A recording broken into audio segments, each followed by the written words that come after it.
이 사연은 이혼 전문 변호사가 들려준 이야기를 각색해서 AI로 만든 영상입니다. 여러분, 오늘은 절대 잊지 못할 사연 하나를 들려드릴게요. 35살 평범한 주부 김미영. 남편은 착하고 돈 잘 벌었지만 밤에는 늘 피곤해 한마디로 끝. 그리고 작은 남편의 그것 6년을 참아왔죠. 그러다 우연히 본 시아버지의 거대한 것. 그날 밤부터 모든 게 무너졌습니다. 새벽 2시 창문 너머로 본 장면. 그리고 결국 문을 열고 들어간 그 순간 여러 번을 받아들인 뜨거운 밤들. 이혼까지 간 금지된 사랑의 실화. 19금주의. 지금부터 숨죽이고 볼륨을 줄여 들어주세요. 남편이 또 등을 돌렸다. 오늘 진짜 피곤해서 미안. 그 한마디가 오늘도 내 가슴에 날카롭게 박혔다. 나는 천장을 보며 숨을 죽였다. 눈물이 고이지 않도록 이를 악물었다. 6년째야. 언제까지 이렇게 살아야 해? 결혼할 때만 해도 상상도 못했던 일이었다. 남편은 세상 누구보다 착하고 성실했다.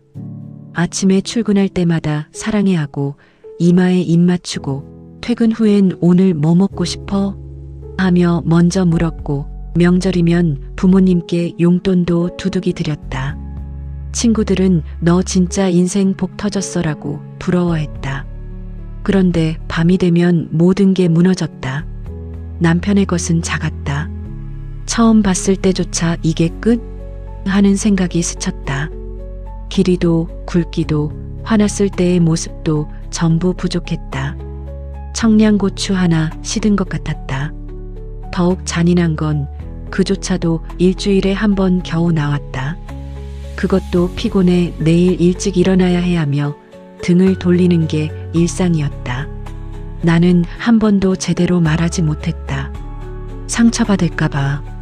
내가 너무 욕심 많은 걸까? 남자들은 다 저런가?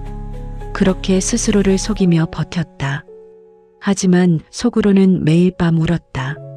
나도 여자잖아. 나도 느끼고 싶잖아. 결혼 5년 차에 시어머니가 갑작스레 세상을 떠나셨다. 장례 치르고 난 뒤 남편이 말했다. 아버님 혼자 두면 안 될 듯해. 우리랑 같이 살면 안 될까? 나는 반대할 수 없었다. 서울 외곽 조용한 동네, 2층 단독주택, 1층은 시아버지, 2층은 우리 부부. 처음엔 가족이니까 괜찮겠지 했다. 하지만 그 선택이 내 안에 모든 억눌린 감정을 폭발시키는 도화선이 될 줄은 몰랐다. 아버님이 오시고 나서부터 남편은 더 멀어졌다. 아버님이 바로 아래층에 계시잖아. 소리 나면 어떡해? 그 핑계로 거의 거부했다. 나는 더 이상 애원하지 않았다. 그냥 포기하는 법을 배웠다.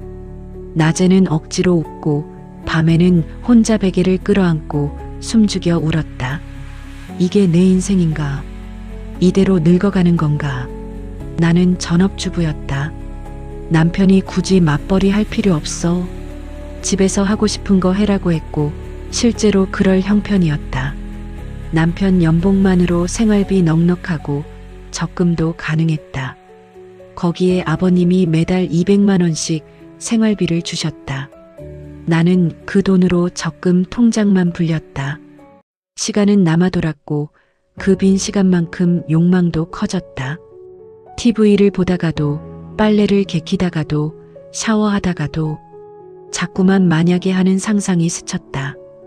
그 상상 속 남자는 언제나 남편이 아니었다. 어느 날 오후 2층 샤워실 수도가 고장났다. 찬물만 나오고 뜨거운 물은 한 방울도 안 나왔다. 수리기사 전화하니 내일 오후나 돼요. 어쩔 수 없이 1층으로 내려갔다. 1층 안방 화장실만 샤워가 가능했다.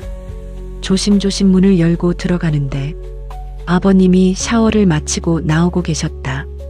아무것도 걸치지 않은 채 물방울이 어깨를 타고 가슴을 지나 배를 흘러내리고 있었다.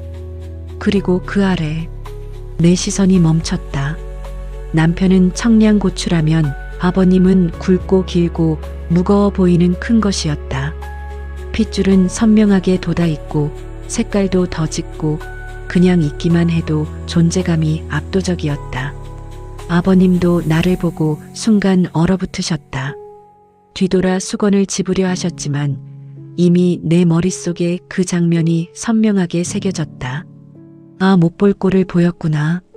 아버님 목소리가 살짝 떨렸다. 멋쩍은 웃음. 아니에요, 아버님, 제가 죄송해요. 2층이 고장나서 계신 줄 모르고 아까 나갔다가 더워서 바로 샤워하러 들어와서 몰랐나 보다. 미안하다, 미영아. 그날 밤 남편과 침대에 누워 손을 넣어 보았다. 평소보다도 더 작고 더 힘없게 느껴졌다. 그리고 그 순간 눈앞에 아버님의 모습이 또렷이 떠올랐다. 왜 이렇게 선명하지? 내가 미친 거야? 이건 안 돼. 하지만 손은 저절로 움직였다. 죄책감과 흥분이 동시에 밀려왔다. 가슴이 터질 듯 쿵쾅거렸다. 미영아, 정신 차려. 그런데도 멈출 수가 없었다. 그날 이후 나는 점점 더 자주 1층을 내려다보게 됐다. 작은 불만이 이제 거대한 유혹의 씨앗이 됐다. 그 씨앗은 이미 싹을 틔우고 있었다. 며칠이 지났다. 그날 본 장면이 지워지지 않았다. 아침에 눈 뜨자마자 떠오르는 건 아버님의 알몸. 밥을 먹을 때도, 설거지할 때도, 빨래를 정리할 때도 자꾸만 굵고 길고 단단해 보이던 것이 스쳤다. 남편이 옆에 있어도 마음은 이미 다른 곳에 가 있었다. 이러면 안 되는데. 그래도 한 번만 더 보고 싶어. 죄책감이 밀려올수록 오히려 더 강하게 끌렸다. 비가 세차게 내리던 오후, 아버님은 평소에 점심은 밖에서 드시고 오시는데 오늘은 비가 너무 와서 집에 계셨다. 나는 부엌에서 부추전을 부쳤다. 기름 냄새와 부추 향이 집안을 가득 채웠다. 문득 생각났다. 오늘은 좀 더 가까이 있고 싶어. 아버님, 비 오니까 오늘은 막걸리 한잔 하실래요? 아버님이 고개를 끄덕이셨다. 그래, 오랜만이구나. 우리는 식탁 대신 거실 바닥에 앉았다. 작은 상 위에 부추전 한 접시와 막걸리 한 병. 나는 잔을 천천히 채웠다. 술이 약한 나는 한 잔만 마셔도 얼굴이 화끈거리고 두 잔째부터 머리가 빙글빙글 돌았다. 그런데 오늘은 일부러 천천히 더 많이 마셨다. 취기가 오르자 말이 많아졌다. 아버님, 저 사실 요즘 좀 힘들어요. 왜? 무슨 일 있니? 남편이랑 잠자리가 잘 안 맞아요. 제가 욕심이 많은 걸까요? 자꾸 불만이 생겨요. 아버님은 말없이 잠만 기울이셨다. 나는 더 깊이 들어갔다. 신랑 좀 작아서 그런가 봐요. 임신도 잘 안 되고 저도 여자잖아요. 이 나이 먹도록 제대로 못 느껴본 게 너무 억울해요. 침묵이 길게 흘렀다. 아버님 얼굴이 점점 더 붉어졌다. 술 때문인지 내 말 때문인지 알 수 없었다. 나는 자리에서 일어나 화장실 거울 앞에 서서 나를 봤다. 취한 눈동자, 붉게 달아오른 볼, 살짝 벌어진 입술. 심장이 쿵쾅거렸다. 지금 내가 무슨 생각을 하는 거지? 이건 위험해. 그래도 한 번만. 나는 방으로 올라가 옷장을 열어 가장 파인 브이넥 티셔츠와 펑퍼짐하면서도 허벅지 중간까지 오는 짧은 트레이닝 바지를 꺼냈다. 속옷은 일부러 빼고 입었다. 윗옷은 몸을 살짝만 숙이면 다 드러날 정도였고 바지는 앉아서 다리를 조금만 벌려도 속살이 보일 정도였다. 다시 거실로 내려와 더워서 옷 갈아입었어요. 괜찮죠? 아버님 눈이 순간 커졌다가 다시 고개를 숙이셨다. 나는 일부러 천천히 앉았다. 안주를 짚는 척 몸을 숙여 더 드러나게. 다리를 살짝 벌려 앉아 살짝씩 보이게. 아버님은 안 보시는 척 하시면서도 자꾸 힐끔힐끔 쳐다보셨다. 그 모습이 오히려 귀엽고 애처로워 보였다. 아버님도 참고 계신 거야? 나처럼 힘드신 거야? 그 생각이 들자 가슴이 더 뜨거워졌다. 나는 마지막 잔을 비우고 술에 취한 척 몸을 기울이며 말했다. 아버님, 저 아버님 좋아해요. 그리고 그대로 쓰러졌다. 정신을 잃은 척했다. 하지만 심장은 미친 듯이 뛰고 있었다. 이제 어떻게 될까? 돌이킬 수 없어. 그래도 멈추고 싶지 않아. 정신을 차렸을 때 새벽 2시였다. 소파 위에 이불이 덮여 있었고 거실 불은 이미 꺼져 있었다. 머리가 지끈거렸지만 술 기운은 거의 가셨다. 아버님, 나를 여기까지 옮겨주신 거구나. 그 생각만으로도 가슴이 뜨거워졌다. 죄책감과 흥분이 동시에 밀려와서 숨이 가빴다. 내가 정말 그런 말을 했어? 아버님 좋아한다고? 아버님은 어떻게 생각하실까? 비가 그친 마당으로 나가려다 문득 아버님 방 쪽을 봤다. 문이 살짝 열려 있고 안에서 희미한 불빛이 새어나왔다. 아직 안 주무시는 건가? 호기심이 발동했다. 조심조심 문 쪽으로 다가가 살짝 안을 들여다봤다. 아버님이 컴퓨터 앞에 앉아 계셨다. 모니터 불빛이 얼굴을 비추고 있었다. 한 손으로는 천천히 움직이고 계셨다. 샤워 때 봤던 것보다 더 커 보였다. 핏줄이 붉어지고 선단이 붉게 충혈되어 있었다. 아버님의 숨소리가 거칠었다. 아버님도 나 때문에? 나는 숨을 죽였다. 그리고 나도 모르게 손이 바지 안으로 내려갔다. 이건 안 돼. 그래도 보고 싶어. 한 번만. 아버님의 움직임이 빨라졌다. 나는 그 리듬에 맞춰 손을 움직였다. 죄책감이 목을 조르는데 오히려 그게 더 자극이 됐다. 내가 아버님을 이렇게 만들었어? 내가 원인이야? 그 생각이 들자 온몸이 떨렸다. 아버님은 문을 열어놓은 채 침대에 누우셨다. 달빛이 스며들어 그 적나라한 몸을 비췄다. 아까 마무리하신 지 얼마 안 됐는데 아직도 그대로였다. 아버님도 아직 부족하신 거야? 나처럼. 나는 소파에 누운 채 계속 손을 움직였다. 아버님도 다시 손을 움직이기 시작했다. 내가 보이는 건가? 그 순간 아버님이 스탠드 조명을 켜셨다. 마치 나를 더 선명하게 보여주려는 듯, 아니, 내가 더 잘 볼 수 있게 하려는 듯. 그 빛 아래 아버님의 모습이 더 선명해졌다. 나는 숨을 참았다. 그리고 아버님이 헉 소리를 내며 분출했다. 용암처럼 뜨거운 것이 여러 번 뿜어져 나왔다. 그 장면을 보는 순간 나도 절정에 올랐다. 입을 틀어막고 몸을 웅크렸다. 눈물이 흘렀다. 이게 뭐야? 내가 무슨 짓을 한 거지? 새벽 5시쯤 아버님은 주무시는 듯 했다. 스탠드는 꺼져 있었고 방문은 여전히 열려 있었다. 나는 조심스레 일어나 방 안으로 들어갔다. 아버님의 배와 허벅지, 축 늘어진 아직 흔적이 남아 있었다. 끈적한 액체가 메말라가고 있었다. 닦아드려야지. 그 생각이 들자 손이 떨렸다. 주방으로 가서 따뜻한 물에 수건을 적셨다. 다시 방으로 돌아와 조심스레 아버님 배를 닦았다. 허벅지를 닦았다. 그리고 살짝 들어 올렸다. 무겁고 따뜻하고 아직도 약간의 열기가 남아 있었다. 만지고 입에 그리고 몸속으로 느껴보고 싶다. 그런 생각들이 머리를 스쳤다. 하지만 그날은 참았다. 수건으로 조심스레 닦아드리고 방을 나왔다. 2층으로 올라가 누웠지만 잠은 오지 않았다. 온몸이 뜨거웠다. 이제 어떻게 하지? 돌아갈 수 있을까? 그날 이후 며칠이 지났다. 아무 일도 없었던 것처럼. 아침에 아버님과 마주치면 잘 주무셨어요? 하고 웃었고 아버님도 응, 미영아도 잘 잤니? 하며 평소처럼 말씀하셨다. 하지만 눈빛이 달랐다. 서로를 볼 때마다 공기가 무거워졌다.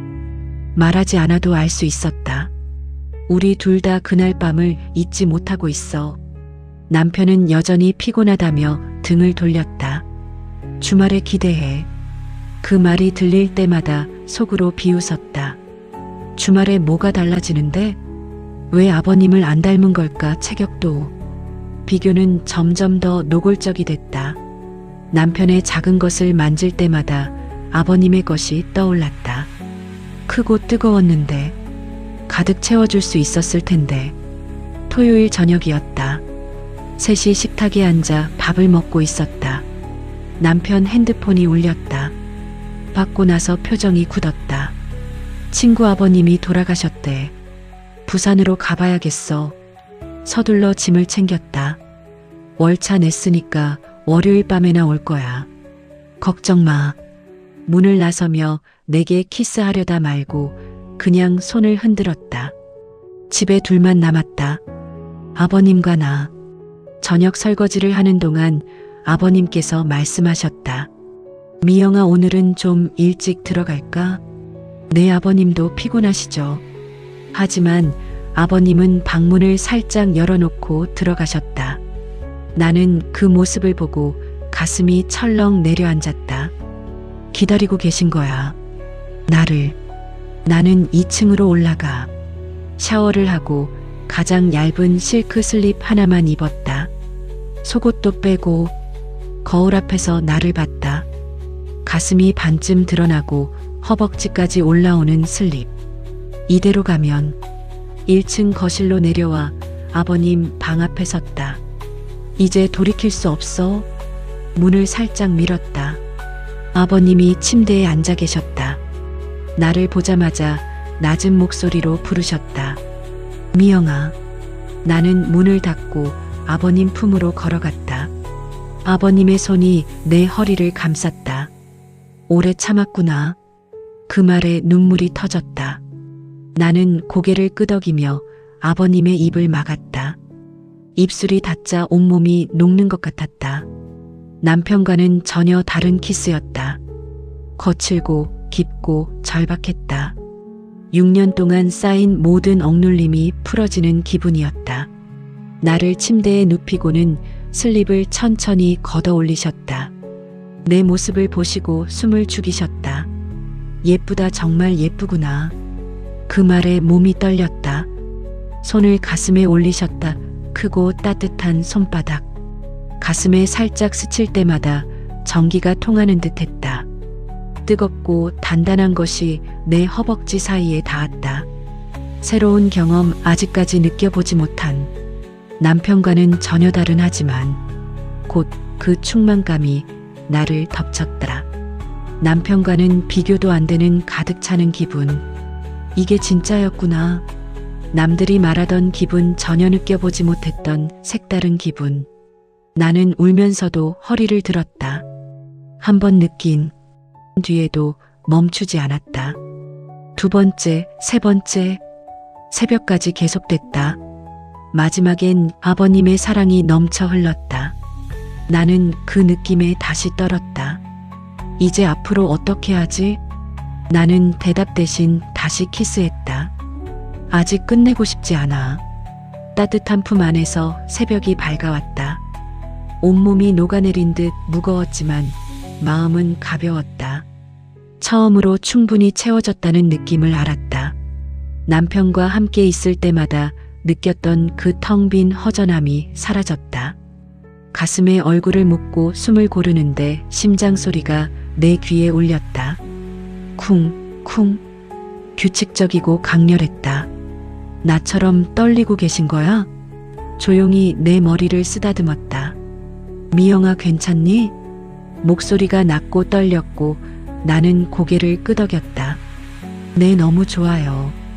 그 말에 더 세게 나를 끌어안았다. 나도 미안하면서도 너무 좋구나. 그 한마디에 눈물이 핑 돌았다. 미안하다는 말. 우리 둘 다 알고 있었다. 이건 용서받을 수 없는 일이라는 걸. 그런데도 멈출 수 없었다. 아침이 되자 나보다 먼저 일어나 주방으로 가셨다. 나는 슬립을 다시 걸치고 따라 나가니 따뜻한 커피를 타주셨다. 평소처럼 설탕 많이 넣을까? 하고 물으시는데 그 평범한 대화가 오히려 더 이상하게 느껴졌다. 방금 전까지 우리는 생각만으로도 다시 온몸이 떨리는 듯 했다. 아침을 먹고 나서도 우리는 멈추지 않았다.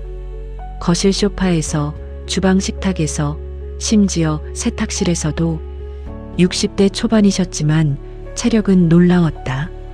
남편은 잠자리 하고 나면 다음 날까지 힘들어했는데 비교는 이제 습관이 됐다. 일요일 난 나를 안고 1층 침대로 데려가셨다. 창문을 살짝 열어놓고 햇살이 들어오는 가운데서 햇빛 아래에서 몸이 더 선명하게 보였다. 근육이 아직 살아있고 피부는 거칠지만 따뜻했다. 나는 등을 끌어안고 속삭였다. 사랑해요. 지금 이 순간 누구보다 행복해요. 내 말을 듣고는 더 힘차게 몸을 움직이셨다. 나는 소리를 지르지 않으려고 입을 틀어막았지만 결국엔 울음처럼 새어나왔다. 저녁이 되자 아버님은 배고프지? 하시며 주방으로 가셨다. 나는 뒤에서 끌어안으며 아직도 하고 싶어요. 고개를 돌려 나를 보는 눈빛이 뜨거웠다. 나도 미영아. 그렇게 저녁 준비도 제대로 못하고 다시 침대로 갔다. 일요일 저녁까지 총 9번이었다. 마지막엔 내 안에 오래 머물렀다. 움직이지도 않고 그냥 그대로. 나는 그 느낌에 눈을 감고 속으로 중얼거렸다. 이대로 영원히 이렇게 있고 싶어? 남편이 오지 않았으면. 그런 생각이 들자 가슴이 철렁 내려앉았다. 남편이 곧 온다. 일요일 오후 남편에게 전화가 왔다. 지금 출발할게. 밤 10시쯤 도착할 거야. 전화를 끊고 나서 아버님을 봤다. 아버님도 같은 생각을 하고 계신 듯 했다. 미영아 이제. 나는 고개를 저었다. 아직 말하지 마세요. 조금만 더 이렇게 있어요. 우리는 마지막으로 서로를 느꼈다. 이번엔 천천히 길게. 끝나고 나서 내 이마에 입을 맞추셨다. 고맙다 미영아. 그 말에 또 눈물이 났다. 고맙다니 내가 더 고마워요. 남편이 돌아온 건 밤 11시가 넘어서였다. 문을 열자마자 피곤한 얼굴로 들어왔다. 아버님은 주무셔? 네, 일찍 주무셨어요. 나는 일부러 밝게 웃었다. 하지만 손이 떨렸다. 집안 공기가 아직 우리 향으로 가득했다. 샤워한 뒤에도 씻기지 않은 듯한 냄새, 땀과 체액이 섞인 그 냄새. 남편은 짐을 내려놓고 샤워하러 1층으로 내려갔다. 나는 2층에서 기다렸다. 괜찮을 거야. 아무 흔적도 안 남았을 거야. 그렇게 스스로를 다독였다. 그런데 갑자기 아래층에서 비명이 들렸다. 이게 뭐야? 나는 계단을 뛰어내렸다. 남편이 아버님 방문 앞에 서 있었다. 문이 살짝 열려 있었고 남편은 안을 들여다보고 있었다. 침대 시트에 아직 말리지 않은 얼룩, 내 슬립이 바닥에 떨어져 있고 아버님의 속옷도 어질러져 있었다. 남편의 눈이 붉게 충혈됐다. 어떻게 둘이? 남편의 목소리가 갈라졌다. 나는 아무 말도 못했다. 그냥 서 있었다. 아버님이 방 안에서 나왔다. 재호야 미안하다. 남편은 아버님을 노려봤다. 아버지가 어떻게 해? 말을 잇지 못하고 주저앉았다. 울음이 터졌다. 왜 우리 집에서 왜 아버지랑? 나는 그 자리에 주저앉았다.